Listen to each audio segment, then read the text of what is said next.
Welcome to Black Belt Beauty Radio, a podcast fueled by a passion to support your journey in developing your most beautiful and optimal performance in life.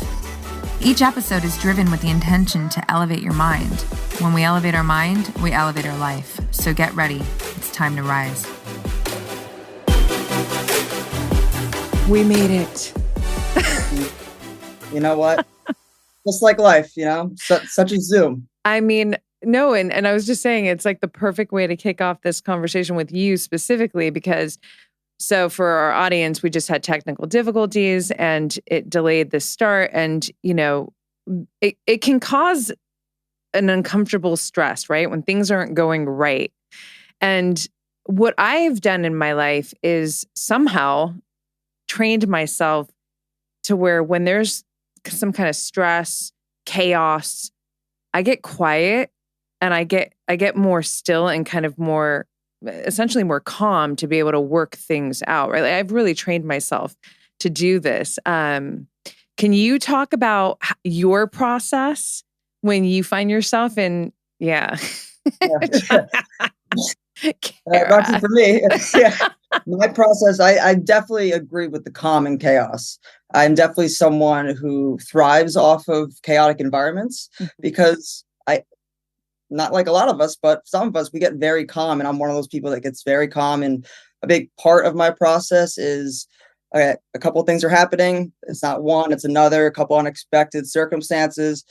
I take one big inhale, 4 seconds in, 4 seconds out. What's next? Yeah. And just keep it into a stepwise equation. Okay, what's next? This isn't working. What's next? And just all the way through until it's complete. Until we've arrived. The chaos is no more. It's no longer. I love it. Well, and it's amazing when two people or a team are working in that capacity too. Like you're over there trying to troubleshoot. I'm over here trying to troubleshoot, and we're both managing the energy in that way. And then here we are. So, Kara, I'm so excited to just have time with you. Like, we became friends a couple of years ago, through a mutual best friend, Gabrielle. Shout out to Gabrielle. And, I immediately felt a connection like, oh yeah, you're dope. And, just recently we kind of rekindled the connection. Right. And, I love what you're about. I love your energy. I'm really, really inspired, by some of the things I've learned about you, backstory. And I want to take us into the deep waters there. But to connect the dots a little bit from like where we just started talking about calm and chaos and bringing you into this conversation, I want to ask you, was that something that have you always had that ability your whole life, or did you train yourself, or give me some context of how you've arrived to be in that? I think naturally, I've always been that way. Okay. Naturally, we all, genetically speaking, have some type of capacity to handle stress. I think I genetically, even looking at my parents, my family, have been born into a capacity to handle a higher level of stress than others. Mm-hmm. I think what has helped me throughout the years is starting with, at a young age, my first experience at 3.5 years old, being a very traumatic one and losing, my left lung. And even though I wasn't developed yet, I was still a young child, I think that set the stage for me to have a very driven nature and a very calm and chaos nature, because I essentially was at a young age born into dealing with trauma and chaos and having to understand how to handle it and filter through it and handle the situation. Yeah. Yeah. And then you would go on to, let's go further into your backstory. Cause again, it's really inspiring and there's so many pieces to pull on that I'm excited to get into. So where'd you grow up? New Jersey. Yeah. Central Jersey. That'll build character right there. I love it. I lived in New York for so long, so I know. Yeah. You're told all the time, where are you from? Even though I've been in California for 6 years. Where are you from? New Jersey. Oh, that makes sense. Yeah. The aggression comes out sometimes. The aggression comes out. I love it because you obviously, listen, you are a strong woman in every facet of strength. And one of the things that I picked up on you immediately was actually how playful you are and how actually, I'm just going to use my words, but like very tender.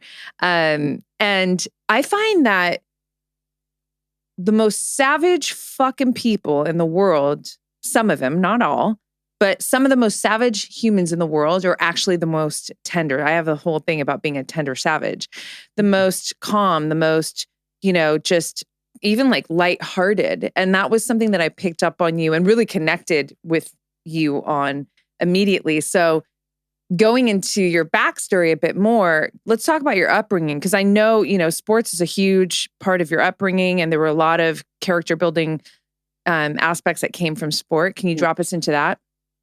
Yeah. So growing up with a father who was an All-American wrestler and a brother who was, really developing into that level, but got burnt out. I was surrounded by, you do very well in school. You go to church. I grew up in the Roman Catholic Church, which a lot of people are like, wow, you turned out that way. Yes, I did go to the Roman Catholic Church. I did turn out this way. And And in the middle of central Jersey, I wasn't exposed to a lot other than you do well, you're a jock, you do well in sports, and you do well in school. Yeah. I didn't have a lot of exposure outside of that environment. Mm-hmm. So that bred this ideology in my head that if you're not perfect, if you're not constantly charging forward, yeah, you're not going to make it in this world, or you're not going to be something, or you're not going to be accepted by society. And that was much of my upbringing growing up. Besides the fact in the back of my head, I had this idea that, because I have one lung, because I'm not able to do certain things up until I was 8, I was then able to play sports again to allow my body to grow with the circumstance or with the opportunity of the one lung. I had to wrap my mind around the fact that you don't always have to prove everyone right. You don't have to prove everyone wrong. You are your own individual. But I always grew up thinking I have to show this person up. No, they're wrong. I'm going to be able to do this. I'm going to be able to do that. This doctor's wrong. Flash forward to later on in life. Yeah. When you've had then 5 ACL surgeries, college basketball career ceases at a very young age at 19. Yeah. And you spiral out of control. You start to think, wait, my whole life I was told if I couldn't do these things, I'm nothing. Essentially. Yeah. Now, how do I gain back any control I have or any type of perfectionism? And that's where I started to develop habits and addictions like an eating disorder. Right. Like, wanting to have more than a few drinks to just numb the pain of I'm not enough, or I'm not lovable, or I'm not going to be, since I can't do these things anymore, what is my value? Yeah. I don't think many people would look at you today and ever connect that dot. Like, you had an eating disorder. You know what I mean? And it's actually, we've talked about this, but it's really, first of all, that is such a big, real issue that is happening in widespread, like around the world, right? Like so many individuals go through this, and it's really, I feel like it's, it's something where you, like in your particular situation, just from learning about it a bit, and I really want to dig into this with you, your ability to pull yourself out of that was really fascinating to me, because we know that a lot of people don't escape this, and it leads to death, or it's this, this for like your whole life, you are trying to manage this. Would you call it a disease? Is that fair? Like, or what would you? It's a disease. It's part of mental illness. So it's a disease like any other addiction. Right. And my opinion, the worst one or hardest one, hardest one to overcome, not necessarily the worst one, but the hardest one to overcome. Yeah. Because you can't avoid food. Right. Right. we were talking about this, a little bit ago, it's the one addiction that you constantly have to every single day fight. Yeah. You can't, unlike drugs and alcohol, you can't just cease it altogether. You can't go just cold turkey and figure out and go see a therapist and, get on the right path or healing steps. With eating disorder, yeah, you have foods are always in front of you. This marketing's all around you. Yeah. Magazines are all around you. The shame is all around you. Right.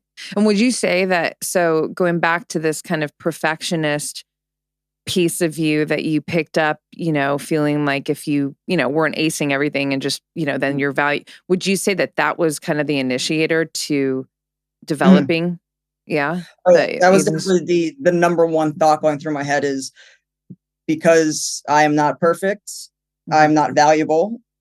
That means I'm not enough, and that means I'm not lovable. So then who am I? I call it an emotional blackout.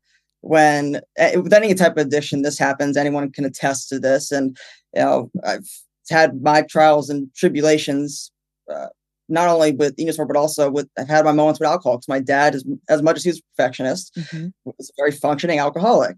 Yeah. And I've learned through him and his weaknesses how bad it can get if we don't realize that it's okay to be unperfect. Or it's okay to switch careers. It's okay that, 5 years you spent in med school and you know what? It's okay if you want to move on from something different after you just spent 5 years. As long as you're going on the path that's meant for you energetically, and you feel that you only you need to tell yourself that you are of value. No one else needs to tell you. Yeah. And listening to you and taking in your story, I feel like you've always, even though, you said you had to really kind of find yourself, so to speak, when things really went wrong with, the knee and sports. And so you had to kind of figure out, like, who am I? Like, what's my ultimate purpose? If I'm not doing this, accelerating in these areas. But at the same time, I hear that there was always this knowing inside of you of something about you that was, and this is what I would frame as like your authentic self, your intuition. And really it was like, and I would love to hear your thoughts on this. This is just kind of my interpretation. But, when you would finally put yourself in the position to start to heal from the eating disorder and start to move yourself through that process of like, who is Kara, and like figuring that out, I feel like it was turning down those scripts that you had on high volume so that you can actually hear your authentic self and then start to lean into that and then find your way. What would you say about that? I would agree. Everything that you just said and everything I just said previously was all a narrative I created in my head, a script, a narrative of this is who you were. When the script was burned in the fire, I had to pick up the pieces, I was trying to put it back together, essentially. Yeah. Like, oh my God, I got to put this narrative back together, but it's all burnt up. There's no more paper. There's no more script. Yeah. Oh, I don't know who I am. And now I finally, for the first time in my life, really at 19, had to start the process of figuring out, wait, who is Kara without sports? Who am I really? I came to find out really for the first 19 years of my life, I didn't know much about myself. I didn't know who I was socially. Because all I knew was sports and academics. I didn't know who I was sexually, emotionally. Yeah. And I had to break down those barriers and figure out who am I in all those cornerstones. Can you give us some ideas on what you did to move you through that process? The first thing was hitting rock bottom. It usually does it for a lot of people. You don't just wake up and say, you know what? I don't need this. I don't need therapy. I don't need anyone. Everyone needs someone. Anyone who tells you they didn't hit rock bottom in some way, in their own way, is trying to sell you something. Because I think it's human nature. And I think that's physiologically how we get better as human beings, is hitting that space of rock bottom. And for me, it was, starting off in rehab in an eating disorder unit and seeing how society kind of sees us and sees anyone with what we call in the eating disorder unit Ed, with this alter ego we call Ed, which can relate to any form of addiction. We personified it as Ed to realize what those thoughts were. And that was the first step of realizing, while I was in the unit, as many things that they might have done wrong. Yeah. One thing that really helped me is realizing the separation between, okay, what are these Ed thoughts, personify it? What are these, let's name it, claim it, take it. And what are Kara thoughts?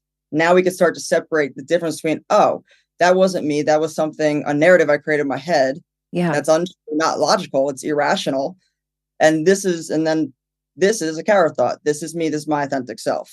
And once you start to separate, and it helped a lot to write it down. If I felt, as we say, triggered by something or started to feel really stressed, having a notebook, I used to have like a little composition notebook nearby. Yeah. I'd have it in my pocket. And I had a really great therapist at that time in New Jersey who made me keep it in my pocket and say, look, anytime you have these emotions or feelings, it's not just going to go away because you're released.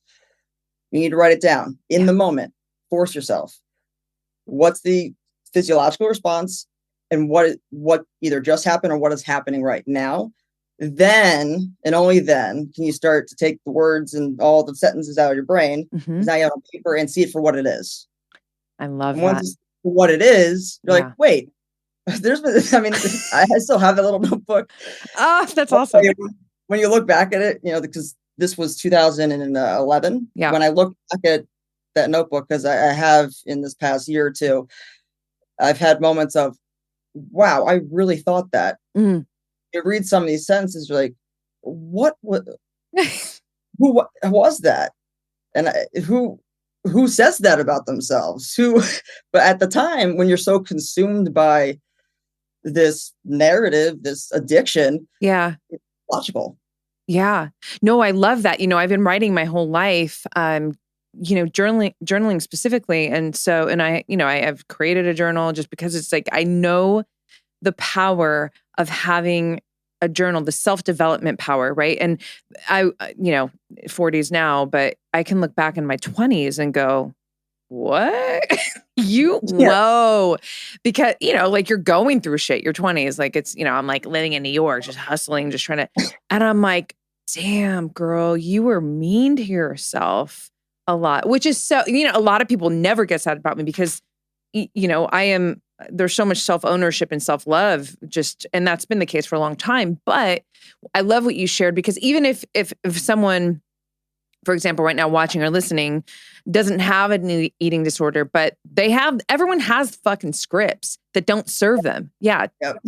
Right? Everyone has narratives, everyone has scripts. I have met a lot of, the most interesting thing that has happened in my life and the biggest transition for me mentally was the move from New Jersey 6 years ago to California, to specifically when I moved to LA after grad school in Orange County. Moving to LA, I realized how much delusion there is out there on what is healthy and what is not. And even though I used to say to people all the time, just because you're diagnosed doesn't mean you don't have addictive behaviors or a narrative you're telling yourself.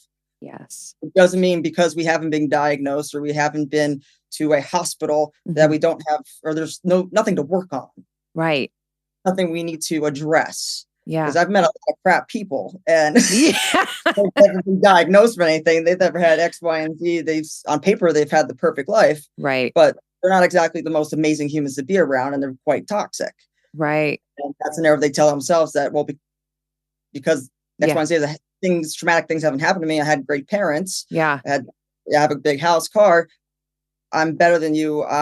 Don't need to work on anything. I don't need therapy. Right. Right. And so then that, self-awareness tool that comes to you, that's like essentially fortified through writing, this allows you to then, like you were saying, just kind of teasing it out a bit. It's like, you get this opportunity to have that separation and go, wait a second, do I want to commit myself to this? Does this feel right? Right? Would you say? Yeah. And it definitely takes commitment. Yeah. A lot of people, a lot of individuals or humans, commitment's hard.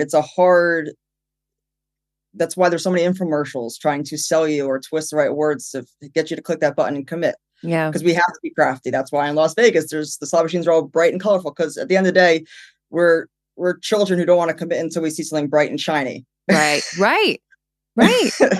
Or it seems like it's going to please us. Because in reality, all of us are selfish. Yeah.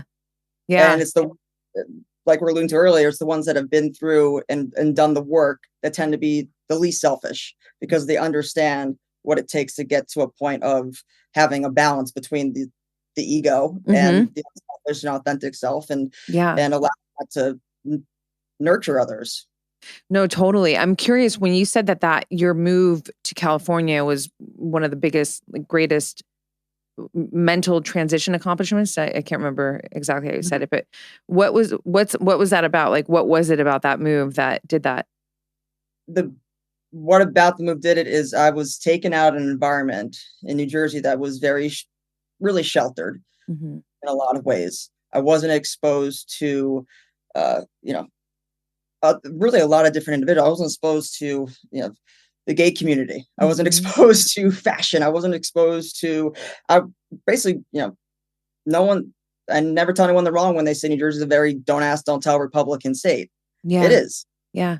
Which is why I loved moving to California, because I saw huge and a very different dynamic where everyone seemed open-minded and everyone seemed free, and it helps that the environment's beautiful. But then I saw the ugly side where I'm seeing I'm training all these super thin supermodels. I'm seeing the magazines. I'm seeing all the materialistic items, and which was the exact opposite of New Jersey in another regard of, if you don't have this car, dress this way, I don't want to talk to you because there's nothing you can do for me. The biggest, and to really summarize that, the biggest aha moment I had was my first year when I realized, wow, I really am recovered from a eating disorder, because I realized nothing was affecting me anymore. I was seeing it for what it was, but I wasn't having any physiological or psychological responses to it. I was almost sad for society. And when I would tell individuals or celebrities, my story, if I felt the need to speak upon it, like I was saying or speaking to someone else's story, a chapter in someone else's book, and not my book, not my eating disorder, not what I went through, even though it was. Because you just felt like a distance from it. You felt like essentially so evolved that it just felt like a different life or something, different person. It felt like it was someone else's TV show on Netflix. Yeah. Which a really good one on Netflix. If you want to know if you're recovered, if anyone out here is listening to this or watching this and maybe is going through some of those behaviors or some of those things and is questioning, or maybe they are still in some form of recovery, if you watch the show To the Bone on Netflix, it is the perfect documentation, and Keanu Reeves does an amazing job of playing the very famous doctor in LA with eating disorders. If you watch that and have any response to it physiologically, or you start sweating, or you get a little stressed out, or your brain starts going, you're not recovered. You have some more work to do. That's awesome. That's a great tactic and tool to offer. Because it is very real movie, very real and very well done. That's cool. I love Keanu. Yeah, especially he's great. He's the best. I can love him. I mean, seriously, on and off the screen, he's just awesome. Yeah. And he rides the New York subway still. He's just a real fucking human and just one of the greatest actors of our lifetime, I think. Anyways, some of the wait, what's the name of the movie? Just so, because I don't think I caught it. To the Bone. To the Bone. Okay, cool. Yeah. Great job of depicting what actually goes on inside an eating disorder unit. Yeah. And there's a lot of phrases in there. When I first watched, I was like, oh my goodness. Like, could they have done a better job? Even the sentences and the way they had everyone at the table and the nurses, what they were saying was to the T what happens in pretty much rehabs across the country. So I'm curious, when you moved to California and you essentially moved to go into school, right? To go for your master's. And so how long at that point had you been essentially taking yourself through the healing process of your eating disorder? I always say it's never really over, even though everything I just said would elude you to believe it's over. A disorder is still a disorder. It's still always a part of you, and it might manifest in different ways. So I want to just unpack that. Yeah. It's always occurring, however, or it manifests in different ways. For me, the process of having that aha moment of, okay, we're getting somewhere. I'm understanding I'm separating the thoughts. I'm not feeling the same way in front of meals or in front of individuals, or I don't have the same sense of shame anymore, which anyone with any addiction, depression, anxiety, or any mental illness, it all comes down to shame. Not guilt, but they're feeling shame, which is why so many people hide it, because they're ashamed of themselves. They're ashamed of it, which is why we go to those numbing mechanisms. Yeah. So it was about 3 years, about 2015. It took me a significant amount of time, because I realized I was going back to shame, was still having a lot of shame over not having my basketball career. It took me years to watch a basketball game again. It took me finding the right outlets again, finding the right community again. Mhm. So 3 years in hindsight isn't really a long time when it comes to an eating disorder. Yeah. It's actually quite short, which is interesting because it made me realize, and I had the realization of, we got to be careful, Kara, because you might think this is, because 3 years it's situational, but I have a long line of addicts in my family. Mhm. It will manifest in other ways. It Yeah. can still rear its ugly head at any moment. So it's the process of staying on top of it every single day and having the right morning routines, night routines, the Mhm. right writing, in the right writing, the right books, that helps keep that process alive and healthy and Yeah. unstressed. Yeah, no, I mean, I love that. And I think, you're certainly someone, it's interesting because I'm thinking about like your discipline and your commitment, levels. And that's to me, anyone who has strong levels of discipline, that's the golden tool to achieve in life. But I can see how it could also, Mhm. yeah, go for it. You're like, mhm. Oh, no. No, I mean, Roxy, I don't know if you are aware of this book. This book was given to me 5 years ago, and it was given to me, and I was told, this is your life Bible. I'm telling you, the moment you read this, you're going to think it's speaking about your life. And it's got there's a lot of science in it too, but it's called Driven Okay. by Douglas Brackman. Actually, I have it right here, but it's Cool. literally a life Bible for me. Oh, amazing.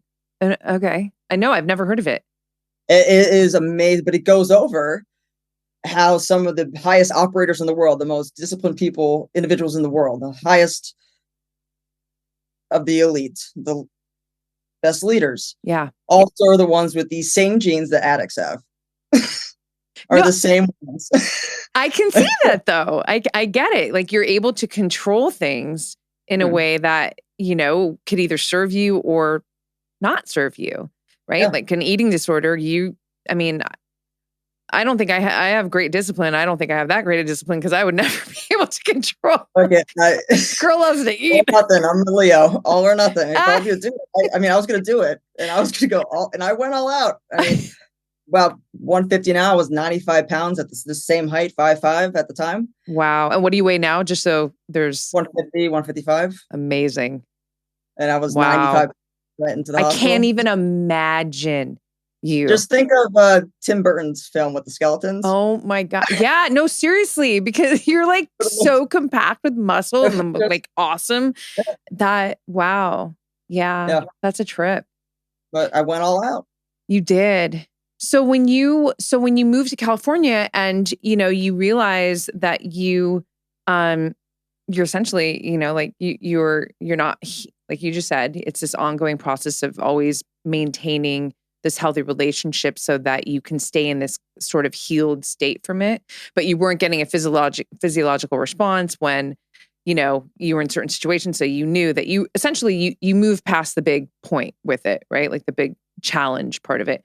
So at that point, talk to me about your life, because you've accomplished so many things. And one of the questions I want to ask you is, so good place to insert it actually is, can you give me 1 to 3 things that you are the most proud of that you've achieved in your life so far? It can be interpersonal, like anything, whatever it is, because you've got a lot. Well, I don't. More to go. More to come. Yes, See, always. Yes. No, I just really just showed you who I was, without even saying everything before. I'm right there with you. Only fools are satisfied. So we are from the same cloth, trust me. But this is a beautiful opportunity for, like, tell me. Number one is over. It has to be the move to California, and particularly how that move happened. I'm most proud of when I was pretty much in a rough patch where I was kind of in and out of recovery with my eating disorder. I was living with my father at the time. I was still in New Jersey. This is 2014. Mm-hmm. 2014. I started looking up online hard challenges. Something mentally just told me something's got to give. I need to do something. You're not meant for. I remember saying to myself, "You're not meant for this shit," and here's what you're gonna do. And I just said, "You're not meant for what shit?" self-sabotage shit. Got it. For Perfect. this self-loathing, or what I kept asking myself, what are you afraid of? And I still say this out loud to myself. What are you afraid of? That you're going to be so successful that no one's going to like you? But why would you want to lower yourself? If you're this good doing this, what happens if you stop? Sabotage yourself. What would happen? And that was going to SEAL Fit and going through Kokoro's 50-hour simulation of Hell Week. Because if I didn't do that, that's why my number one in terms of proud of. If I did not go to SEAL Fit, if I did not have that moment on my computer, if I didn't convince my parents to help me pay to get out to California, I would have never found out the beauty of California. I would have never met individuals like Dr. Gabrielle Lyon, like yourself, like eventually going to grad school under Dr. Andy Galpin and all the opportunities that ensued afterwards. I would have never had those things if I didn't have that, at the time, felt like you're being crazy moment. Yeah. Now I realize actually was my innate self telling me, yep, you are a physical person. You need something to kick your ass into gear to help you realize who you are. And that's exactly what Kokoro did for me. And I met some of the best people in my life through that. The second one was the Titan Games. Which is so well. Can you bring us into, because maybe some people aren't aware of what that is, Titan Games. While I was in grad school, one of my good friends sent me a link, because I don't even have a computer. I don't have a TV in my apartment or a couch. My living room is a gym. Text me and said, I'm applying to this. You're perfect for this. And I saw the link and I was like, NBC's Titan Games, Dwayne Johnson's the host. 2019 version of basically American Gladiators back in the 90s, if you remember that. Yep, this is going to be the I do. Yep. This is going to be the 2019 version, 2020 version. Mm-hmm. You're going to do this. I looked at it, I was like, no way, I won't get chosen. This is silly. It's going to be all these fitness influencers. It's going to be all these supermodels. They're not going to pick me. And I had a moment after hearing myself say that of, but why not me? Honestly, I just want to highlight that question though, the why not me? Because it's literally one of the most powerful questions when you're questioning your ability, and everyone does it, right? And you look around and you're like, this is my thought process, why not me? When you see that it's been done or it's being done, then you have to, then you're forced to look at yourself and go, what is it about myself that I'm like not accepting, believing, owning, that would allow me to also live into this experience? So what that question did for you in that moment? Yeah. I was realizing I was undervaluing myself when I have people all the time, not all the time, but people come up to you or anyone comes up to you and says, oh, you're so this or you're so that. And you're like, wait, really? Usually that's the universe reminding you that, why not you? Yeah. And for me, that was one of the moments of one of your very good friends who knows you very well is telling you that you need to do this. This is perfect for you. You need to tell your story. And you're saying, no. But why not? Yeah. What's the worst they're going to do? No, it's a TV show. You don't exactly make money. It's not a big, yeah. It's fun. Let's just do it. And I made up my whole interview. I did not take it seriously. I made a whole joke out of it. I put weight on the barbell, deadlifted, talked about myself, jump rope, talked about myself, ended it, sent it off. I get a call a month later from the producer saying, your video was one of the best. Now, flash forward to now being selected and being at the combine to break it down into the final individuals who got casted for the show. And I'm hearing all this chatter room of, what did you do? I heard this producer, I had this. And they get to me and I say, I set up my phone and I just put it in the center. The lighting was terrible. Had no producers. I had no video editor. People paid thousands of dollars to do their interviews. Everyone looked at me like, what do you mean? I was like, I just was myself. And that was enough. Perfect. Loved it. So, I love it.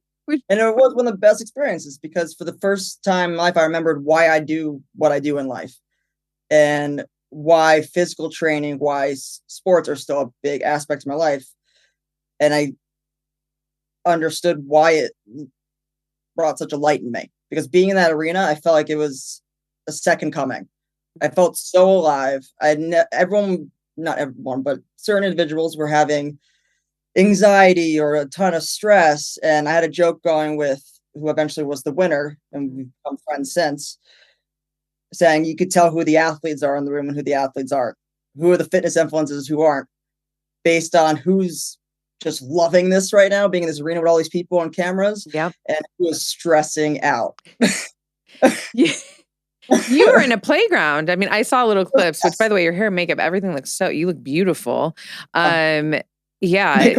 We're from the Bachelorette. Oh, really? Well, they did a good job. I'm telling you. I'm like, sorry. she looks fucking awesome. No, but I mean, you were essentially in a playground. Like that was, yeah. What would you say, like the SEAL training, because that came before that, right? Was there any, because that was, I mean, that's like a whole podcast in of itself that you went through that. Like that's some shit right there that I definitely want to expand on with you. Because that's, you know, it's not for everybody at all. Yeah. And so do you feel that please talk about that a little bit too, because do you feel that at all supported you to even move forward with Titan and doing that whole project? Like, was there any connection there? In a certain way, yes, because I would never have then the next year after completing Kokoro moved to California. Yeah. I would have had that opportunity to begin with. Also, I would have never been fully recovered from my eating disorder if I didn't go through Kokoro and realize and build this community around me of badass people who felt for the first time saw me for me and didn't see me in this filter or this lens of you're just a jock or you're just this. And it's helped me tremendously throughout the years, because even now in LA, I have moments where I get put in this box, or you look scary, or you look like you're, you know, I've had people straight up on the streets in LA say to me, you know, I thought you looked like you were going to kill me until I saw you smile. I was like, yeah, it's like, that's what I was saying at the beginning of this talk, though. I'm like, you know what? And this is like me being a fucking mystical bitch. Yeah, I'm giving myself like that. Because I'm like, well, first of all, I'm a fucking tender savage, straight up. And I don't have anything to prove. It's just a certain knowing about yourself and connection that you have with yourself, right? But it's also what allows me to, or one part is what allows me to see with you is right away. I'm like, you are funny. You are playful. You are a sweetheart, legit. And so it's interesting. I think, you know what it is? I'm just thinking about this now. I see with my heart. If someone's just looking with their eyes, then yeah, there's going to be perception there. There's going to be a judgment, right? I see with my heart. I have tattoos. I've had shorter my whole life. I'm from, New Jersey. Yeah. And I'm in a state that I made a joke once. It's funny how in the state that prides itself on being the most accepted, I'm still not accepted here. But that go show that it doesn't, wherever you go, there you are. Number one. Number two is everybody has their lens. Everyone has their box and their narrative. Yeah. And this is something I've had to now is my next phase in terms of emotional IQ is understanding not everyone is going to understand you. Yes. Because I confuse a lot of people. I think that's a beautiful thing. That's a talent. Yeah, it's you know what? I should say that it's one of my talents. One of my many talents. One of your many. I really just confuse others. It makes me laugh. It's like, you didn't confuse me. Thank you. The other funny thing is, especially with the short hair, everyone thinks I just chopped it off and said, "Oh, I'm a lesbian," or yeah. I've had short hair since I was 3. So I always tell people that, I'm like, "Oh, really? This wasn't a thing?" I'm like, "No." So it's just from the get-go. What's amazing? I cut you off, sorry, but I just want to point this out. I think you give people, and I want this to really be received right now. In those moments, you're really giving an opportunity to somebody to learn something about themselves.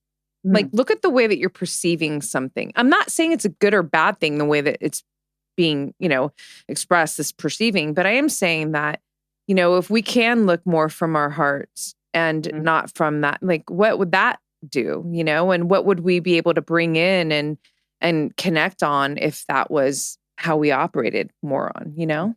And what would the world actually look like if we broke down our walls a little bit more? Exactly.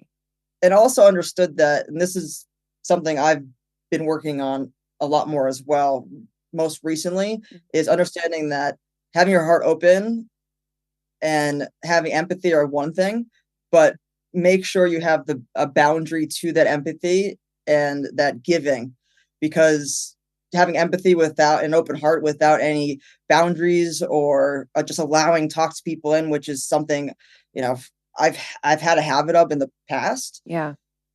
That's just polite, and that's just soft self-sabotage. That's still a form of self-sabotage. So realize that, yes, having open heart empathy is important. Doesn't mean we want to allow toxic people in, because we're still self-sabotaging ourselves. And that's another form of an addiction. I think I call it like a B-side addiction. Yeah. I love that. It's a B-side addiction. There's A side. Yeah. There's the A team and there's the B team. And a lot of people have B team. No, that's so true. And would you say that, I'm just connecting the dot here, but did SEAL training, did that help you create more boundaries and, you know, in that way? I think it did. Yeah. To a certain point. Okay. And then when I got into LA, I realized how much more work I had to do, because I was in such a different environment, or a different zoo of human nature, especially living, you know, in the West Hollywood area, which is very, very materialistic and very, you know, really headstrong about who they are and what they do. Yeah. Which is funny. It's a funny contrast to New Jersey. Oh, but yeah. I love it, because it's always an opportunity to show someone not only your heart, but also that it's okay to have debates. It's okay to have a conversation where you can agree to disagree, as long as we're moving the needle forward. Otherwise, what's the point of being on this planet if we're not moving forward and understanding each other for what we are, and not who we are, but what we are and what we're doing with ourselves and with each other. I love it. Yeah, that's a tweet post. That's a fucking mic drop. I would have dropped this post. Like, but we've had enough tech issues today. No, let me ask you. So number 3, what would number 3 be in this list of major achievements thus far in, you know, your life? Oh boy. I think number 3 is graduating grad school and publishing the first ever thesis on male and female athletes, and getting to do work that really I was told was only reserved for med students. Having to have 2 PhDs, going through that process, and you know, graduating with flying colors. You know, but the caveat to all that is then also realizing who I was outside of that, because in California, I finally got to see who I am, and that I am a really fun person. I am really outgoing. I'm not just in this, you know, write and study, and like, I like to socialize. I like to have fun. I like to be around good people. And that was the other big thing. So it's kind of like a 2-for-1 deal there. Is all those things got me to a point of being so confident and comfortable with myself that I can start to take the even deeper steps forward to understand myself, because I've done the dirty work that would have never happened if I didn't have the surgeries and that trauma and the whichever, and all, as we all have lots of people that teach us the lesson. You just have to realize the lesson. Else it just gets worse. Just gets, yeah, exactly. Yeah, until you hit that rock bottom, right? Yeah. Sometimes I have had moments in the past, especially 2 years, where I'm like, why did it just seem like I'm around a lot of crap people? And then I'm like, and why are they getting worse? Oh, there's a correlation here I'm not listening to. But once you understand a lesson, all of a sudden those people are no more. They're no longer a piece of you. Wonder, why am I able to breathe so freely now? Yeah. Why am I happy all of a sudden? Why am I so productive all of a sudden? Yeah. Oh, I finally learned the lesson. Yeah. Now the right people are going to come. You know, I love that you brought this into the conversation, because, you know, I can talk about many different avenues of health with you. I can talk about many different avenues of being a high performer with you. One big piece in living with vitality, optimal health, and to be a real high performer and essentially be thriving in your life, expressing your fullest potential, I believe it comes down to the company that you hang with. Absolutely. Talk about it. I mean, I know you just talked about it in a certain way, but like, can you just connect those dots of why that's so important? Having the inner circle, tribe, having that group, that camaraderie is an essence. And I actually told Mark Devine this, mentor, and now, I consider him a father figure, essentially. We're talking. I love that man so much. Well, for the audience who doesn't know, can you explain? Can you tell who Mark? He actually was the individual who started SEALFIT, started the company for leadership transformation to help change people's lives. And also, he was a former commander of the U.S. Navy SEALs. Very smart guy. He's now going on to get his PhD. I mean, the man does it all. It's honestly. Amazing. And if I didn't have that camaraderie and that community in that circle with him, what we were alluding to, or what we were speaking to a couple weeks ago, is I would have never gotten to the space. I would have never been healed. Because once I finally found my people, and it was very an innate feeling. And I at first didn't put two and two together. It's like, why do I get so much done? Why do I feel so good around this individual? Why is there no drama with this person? Why is there no arguments? Like, even if we have a debate, it's not really I wouldn't even consider that an argument. We're trying to making each other better. Yeah. It's not this stress. I don't feel stressed around them, or as if I'm walking on eggshells, which is one big clue I have now. Is one of my filters that I have with people now is energetically, when you're around them, do you feel like you're walking on eggshells? Because if you are, you're going to start, your self-care, you're going to start to hide yourself, because that's your defense mechanism. And that's not productive. That's not someone that should be a part of your life. And you got to, as much as you want to be a good person, you have to take the steps to slowly weed them out, because that community is the one, I believe, is the one and only way that we succeed as human beings. I've never met anyone, and if the corny quote goes, no one ever gets to the top by themselves. Mm-hmm. They always had somebody. Right. Everybody has their people. Everyone has their somebodies that get them to that point. They didn't just magically appear. Nobody magically appears to the top.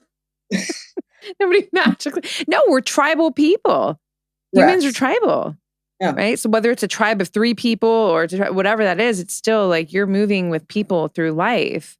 Right. Mm-hmm. And so I love that, by the way, the eggshell piece, because I think, again, like, you're so full of all these just beautiful wisdoms, that you have cultivated, authentically from your own journey. And and that's really how wisdom comes into play. Right. But I think what's so special about that, the offering here for our audience, is just, I'm sure a lot of people felt that, like, they're checking themselves, like, do I feel like eggshells around that person? Like, that sounds like when I'm with so-and-so, but it's crucial. And your ego will deny it too, because we've all done it, where we've kept certain individuals around because in certain moments they did make us feel really good. Yeah. In certain moments, or we had great times out with those people. Mm-hmm. And I started to realize, having a few moments or having one event or one day that was great with this person does not mean they should be in your life. They might not be a toxic person. Yeah. We still need to create some distance, because they're not going to be a part of your inner circle.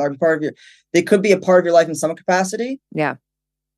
But they should not be the priority. A priority always needs to be the people that have your list of 5, or know you inside and out, and never have judged you for it or taken you for granted, or, all those corny things we say, but we tend to still allow those individuals or other individuals around. It's like, well, I had a great time with them at Universal Studios, or that one night, and they said happy birthday to me on my birthday. Yeah. Doesn't mean they should be in your life. Doesn't mean you can't love them or like them as a human. Right. Doesn't mean they have to be a super toxic person, but for you and your growth, they are. And it needs to be dialed back. Yeah. Yeah. No, that's okay. I love this. I mean, so you are essentially, you're in a great place. And I know, I know there's always room for improvement. There's always, I know I'm with you. Trust me. But I see, you're in a really solid place. You've obviously conquered tremendous challenge, in your life. And I want to ask you now, like, what's inspiring you right now, whether it's personal, business, both? Like, talk to me about what's lighting you up right now. Well, what's lighting me up right now is the immense writing I have for my book that is deadline to be due in the next month. So that's what's lighting me up right now, is a lot of science, the creativity. It's my first ever opportunity in writing a book, my first ever. So for me, it's the drive of, how do I make science simple? How do I add some fun to it? How do I have, and not to be corny enough, but to relate for everyone, to relate to women, because it's a book on high intensity training and women and what makes us biologically.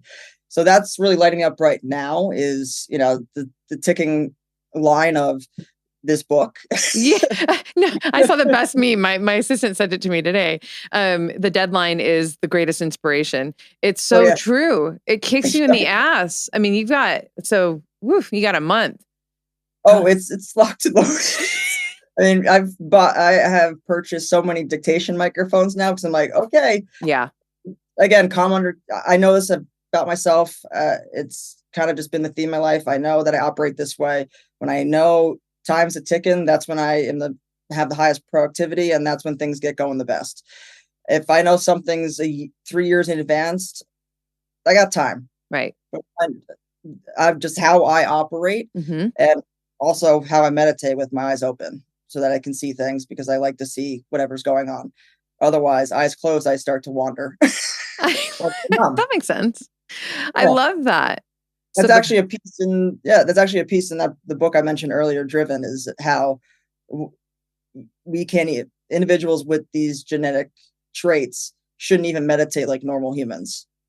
Interesting. It's very interesting how he describes the form of meditation that individuals with these specific. I had my genes tested to see if I did, and I was like, makes sense. That's so badass. It's D2, D4 alleles, and if you have them, it's highly associated with pro athletes, politicians, CEOs, Navy SEALs, really, and addicts, and addicts, and mental illness. So.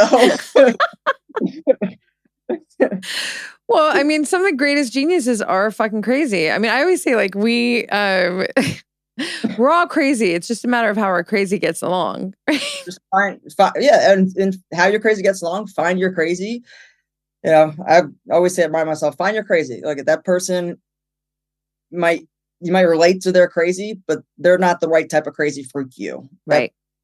That brings you down. So let's find your crazy, which my crazy is very different than your crazy, or this person's crazy, but you find those people that understand you're crazy. Yeah. And don't try to change that crazy. Because that's one thing I've noticed also, which is why I left my previous position that I was at in LA, is I felt this need to want to change my crazy because of how everyone was operating within the room. And I realized that I was starting to think about or having behaviors of self-sabotage. Why? Because until I put two and two together and realized and wrote it down, it's because this environment is trying to force me to change, even if it's a small aspect of who I am, and the alarm's going off in your head. So you're going to mechanisms of toning yourself down, doing this. And that's not who you are. This is not the right environment. They don't understand you're crazy. You're too different or too weird for them. That's fine. You got to find your environment. That everyone's crazy and weird. It's just, who do you match with? You were speaking in my heart. I'm so grateful our crazies get on. Yeah. I've met some really dope artists in LA, really crazy, weird artists. Yeah. And yes, we're in totally different career paths, but I love learning and we get along great because even though it's two different careers, we have a very similar crazy and weird and confidence and understanding of ourselves. Yeah. That we learn from each other. Yeah. This is, I've met people stimulating that I don't want to be near. It's so true. No, I feel that so deeply. It's so true. It bridges me. I wanted to ask you, Can you tell me what your top 3 core values, if you had to pick 3, top 3 core values, what would those be? Ooh, top 3. Number 1 is transparency. Transparency. I think, and this was one I wouldn't have had number 1 10, 11 years ago, because I had so much shame that I was so afraid to be transparent, because I also didn't know who I was. Now, transparency is my big thing. I always say I'm an open book. Ask me anything. I've had people, when I did the Titan Games, individuals ask me, message me and say, are you transgendered? Are you this? And they're like, oh, I'm sorry, I just have to ask. Like, no, it's fine. I'm an open book. I want to help you understand. Yeah. So transparency is a big one. Being fully, transparent and honest. Truth over harmony, I always say. I always want the truth over the harmony. And when you have moments of self-sabotage, we tend to flip that. We tend to just want peace instead of truth. And that's just to sabotage ourselves. Yeah. So they kind of are 1 and 2 together. I love it. The third one, in terms of moral values, has to be the persistence, the discipline aspects. It has to be a high, it really all encompasses to someone having a high emotional IQ. I really have I'm a big stickler for ignorance, because I don't think ignorance is bliss. No. There's nothing, you're bliss because you're bliss because you don't understand yourself. You have your emotional intelligence is very low because you haven't done the work yourself. That's why they say ignorance is bliss. It's not bliss. It's silly. You're not working on yourself then. It's silly. Like, it's silly. There's a lot of other phrases I can use for that. No, it's perfect. It's so good. It's not. I always use it. I'm like, there's no such thing as ignorance as bliss. No. Have you gone to therapy lately? And I've gone through a lot of therapy. I'm very open about it. And that's why I'm so confident in my approach towards how I answer questions or how I speak or how I love myself or love others, because I've put in the work, and I still see a therapist now again. I still will go through some EMDR. I still will go through, therapeutic techniques this day. Last week I had a therapy call. Why? Because I know for me, it's important to continue to break down those bridges and understand, okay, why me? Why not me? What's going on here? What's going on there? How can we dissect this? And how can I have the transparency, continue to close the gap between my truth over harmony and close the gap on, my 100% authentic self, really, and the discipline. And because the more you understand yourself, the more probably disciplined you're going to be. Less you procrastinate. More productive you're going to be, and the higher value people you're going to attract. 100%. I love it. Give me a guiding principle. Oh, the guiding principle is on my arm, actually. It's in Morse. See? Boom. It's in Morse code so that I could read it. But yeah. So it says, shape your body. It's the 2 biggest life lessons for me. So shape your body, but shape is spelled SCHAPE. It stands for spirit, communication, hustle, approach, precision, and enhancement, and everything you do in whatever environment you are. So every time you're in an environment, are you shaping it? Every time you're with yourself, are you shaping yourself? When you walk in a room, do you light up the room or do you dim the room? That's also, you can tell if someone's an a-hole or not. When they come in the room, dimmer, real quick.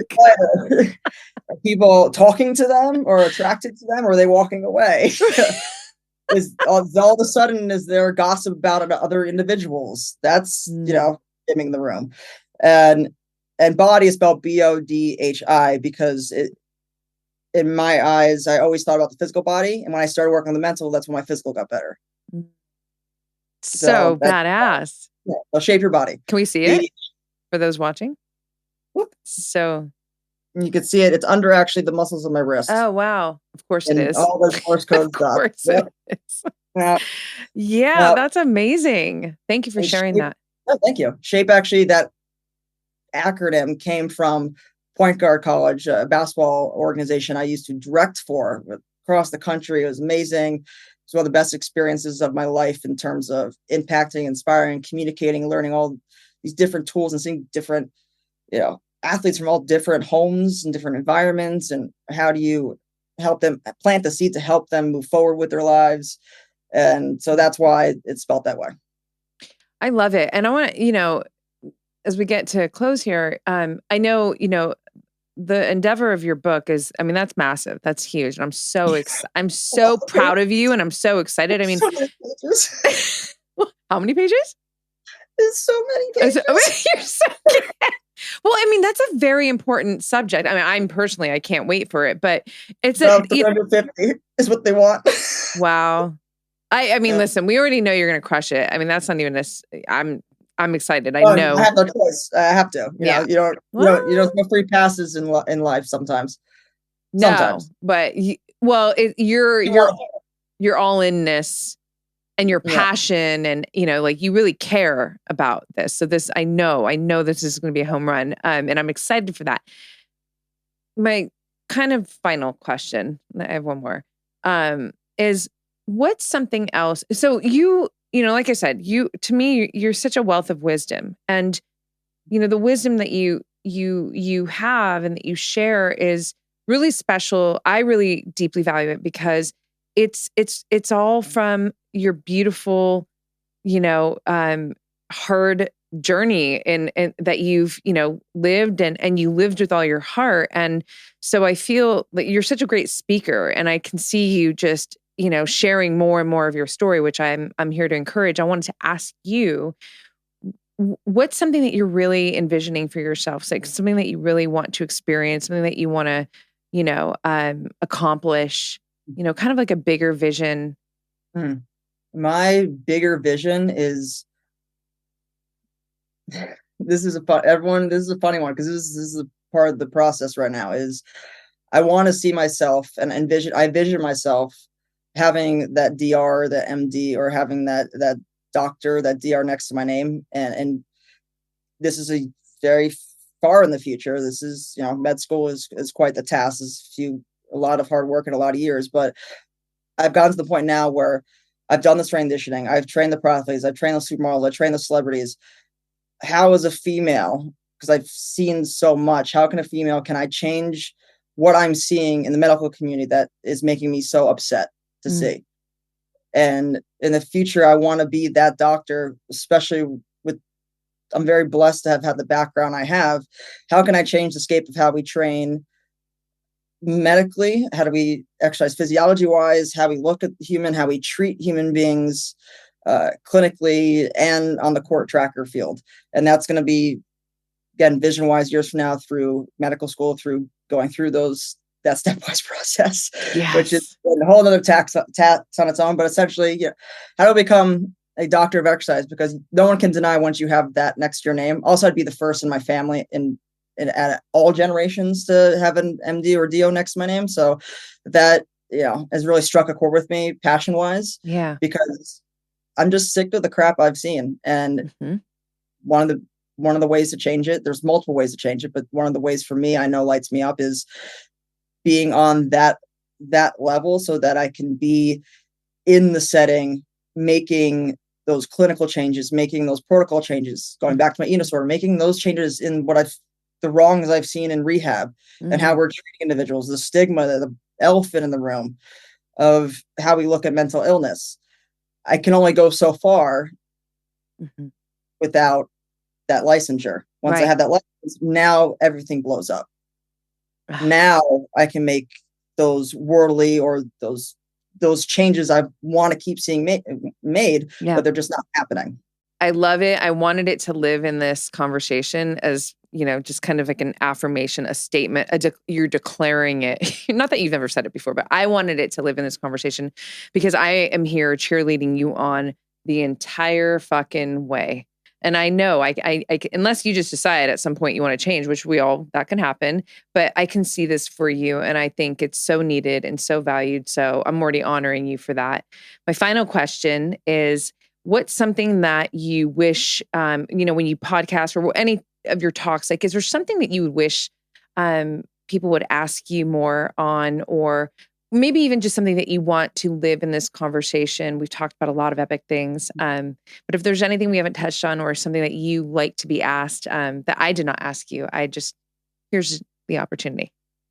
Oh, well, I think when it comes to, we pretty much have alluded to this conversation a couple weeks ago, is one thing that I've always felt like was missing or had this hole in my heart, as if, man, no one really knows me though, is because the conversations, every podcast, every talk I've ever done has always been on the very academic version of muscle physiology.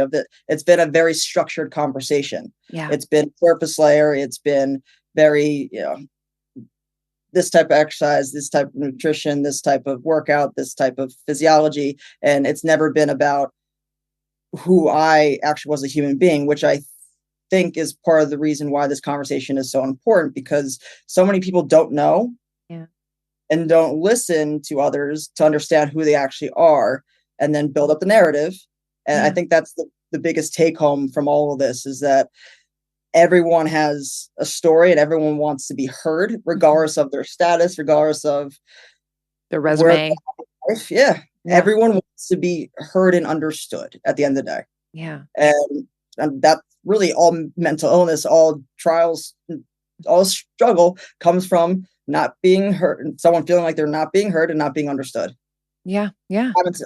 Time and time again. Yeah. It just comes down to two things. They're shameful, or they have regret or guilt because they're not being heard, they're not being understood. Yeah. It's overwhelming feeling. So that's the big thing. Well, I love it. I love that we've had this opportunity to, because I didn't even tap into that whole other side of you that is just so like almost shame on me. But I really wanted to go into, your character, your story, and because it's rich and it's real and it's inspiring. And I'm grateful to be a facilitator of a conversation that actually brings people in to know more of who you really are and what you've been through, and, what has actually supported you to these, the other facets of you that are usually highlighted in conversation. So we're definitely going to have more talks on this show. I adore you. I can't wait to come and do sled work and all the things like Rocky and Draco in the sand. Rocky and Draco. Let's go. It's happening. Okay. We're doing a whole. Oh yeah, we're going viral. Real. I'm so ready. Where do people stay in touch with you, find you, the gram, all the things? So my Instagram is funny. I've had it since it's opened up and I can't change it since it's the Titan game. So it's the same thing. It's Killer K0. Killer is with 1L, K0. So no coach, no name. It's just Killer K0, 1L. And then my email is info@characterkilling.com, or you can just go to my website that's on my Instagram. So that's info@characterkilling.com. Perfect. Or sites on my Instagram. And I would just say at the end of the day, just because someone looks like they're healed doesn't mean they're actually healed. They might be just hiding something and they want to be heard. I love it. Boom. Thank you so much. I am truly I adore you and I can't wait to come hang out with you. So everybody needs to go check you out, your website, if they want to work with you. You drop the email, everything's in the show notes. To be continued. Continued. Boom. Thanks so much for tuning into this episode, you guys. If you loved it, please share it on your social. Throw it up on your Instagram stories and tag me. I'm at Black Belt Beauty. I am also at Roxy Look, RoxyLook. I love connecting with you guys. This is a conversation that I want to just continue growing with you guys. So if you feel inspired to hit me up, do so in that space. I always enjoy hearing from you. If you'd like to support this podcast, you can do so by rating it and reviewing it via iTunes. It's such supportive help, you guys. It really helps the visibility of this podcast. So I appreciate and thank you in advance for doing that. And on that note, you guys, I'm signing off with all my love and always looking forward to catching you on the next.